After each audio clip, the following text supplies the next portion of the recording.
ಇದು ನಿಜಕ್ಕೂ ನಮಗೆ ಭಾಳ ನಮ್ಮನ್ನು ಅವರು ಅಗಲಿದ್ದಕ್ಕೆ ಭಾಳ ದುಃಖ ಇದೆ.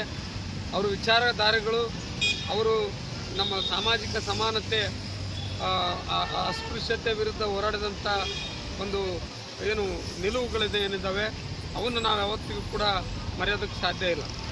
ಈಗಾಗಲೇ ಬಾಬಾ ಸಾಹೇಬ್ ಅಂಬೇಡ್ಕರ್ ಅವರು ಏನಂದರೆ ಕಾನೂನು ತಜ್ಞ ಯಾವುದು, ರಾಜಕಾರಣಿ ಯಾವುದು, ಅರ್ಥಶಾಸ್ತ್ರಜ್ಞ ಯಾವುದು, ವಿಶ್ವದ 3 ಅತ್ಯಂತ ಪ್ರಮುಖ ಮಹಾನ್ ಮೇಧಾವಿಗಳಲ್ಲಿ ಡಾಕ್ಟರ್ ಬಾಬಾ ಸಾಹೇಬ್ ಅಂಬೇಡ್ಕರ್ ಅವರು ಕೂಡ ಅಂಥ ಬಾಬಾ ಸಾಹೇಬ್ ಅಂಬೇಡ್ಕರ್ ಅವರು ಯಾರ ಬಗ್ಗೆ ಮಾತಾಡಿಲ್ಲ ಹೇಳ್ರಿ. ಕಾರ್ಮಿಕರ ಕಲ್ಯಾಣದ ಬಗ್ಗೆ ಕಾಯ್ದೆಯನ್ನು ತಂದರು. ಕಾರ್ಮಿಕ ಸಚಿವರಿದ್ದಾಗ, ಕಾನೂನು ಸಚಿವರಿದ್ದಾಗ ಮಹಿಳಾ ಮೀಸಲಾತಿಯ ಹಿಂದೂ ಕೋಡ್ ಬಿಲ್ಲನ್ನು ಮಂಡನೆ ಮಾಡಿದರು. ದುರದೃಷ್ಟವಶಾತ್ ಆಗಿನ ಕಾಂಗ್ರೆಸ್ ಸರ್ಕಾರ ಆ ಮಸೂದೆಯನ್ನು ಪಾಸ್ ಮಾಡಲಿಲ್ಲ.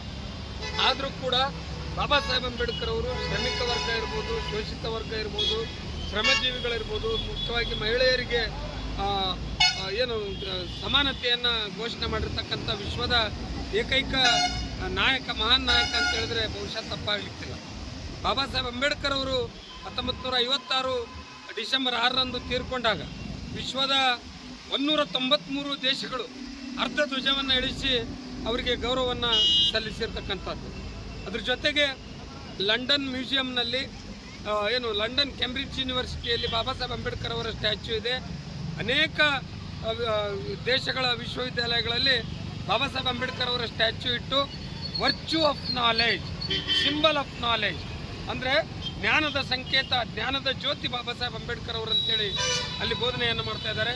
ಇವತ್ತು ವಿಶ್ವದಾದ್ಯಂತ ಬಾಬಾ ಸಾಹೇಬ್ ಅಂಬೇಡ್ಕರ್ ಅವರ ಅಭಿಮಾನಿಗಳು ಈ ಒಂದು ಪರಿನಿರ್ವಾಣ ದಿನದಂದು ಅವ್ರಿಗೆ ಗೌರವ ನಮನಗಳನ್ನು ಅರ್ಪಿಸ್ತಾ ಇದ್ದಾರೆ. ಆ ನಿಟ್ಟಿನಲ್ಲಿ ಇವತ್ತು ನಾವು ಕೂಡ ವಿವಿಧ ದಲಿತ ಸಂಘಟನೆಗಳ ಮುಖಂಡರು ಬಾಬಾ ಸಾಹೇಬ್ ಅಂಬೇಡ್ಕರ್ ಅವರಿಗೆ ಮಾಲಾರ್ಪಣೆ ಮಾಡೋದ್ರ ಮುಖಾಂತರ ಜ್ಯೋತಿಯನ್ನು ಬೆಳಗಿಸಿ ಅವರಿಗೆ ಒಂದು ಗೌರವ ನಮನವನ್ನು ಸಲ್ಲಿಸಿದ್ದೇವೆ. ಬಸವರಾಜ ಆನೆಗುಂದಿ ಅವರ ನೇತೃತ್ವದಲ್ಲಿ, ಯಲ್ಲಪ್ಪಣ್ಣ ಮಂಟ್ರು ಅವರ ನೇತೃತ್ವದಲ್ಲಿ, ನಾರಾಯಣ ಮಾದಾರ್ ಅವರ ನೇತೃತ್ವದಲ್ಲಿ, ಯಲ್ಲಪ್ಪಣ್ಣ ಮಂಟ್ರು ಅವರ ನೇತೃತ್ವದಲ್ಲಿ ಈ ಒಂದು ಕಾರ್ಯಕ್ರಮವನ್ನು ಆಯೋಜನೆ ಮಾಡಲಾಗಿತ್ತು. ಎಲ್ರಿಗೂ ನಮಸ್ಕಾರ. ಜೈ ಭೀಮ್, ಜೈ ಭಾರತ್.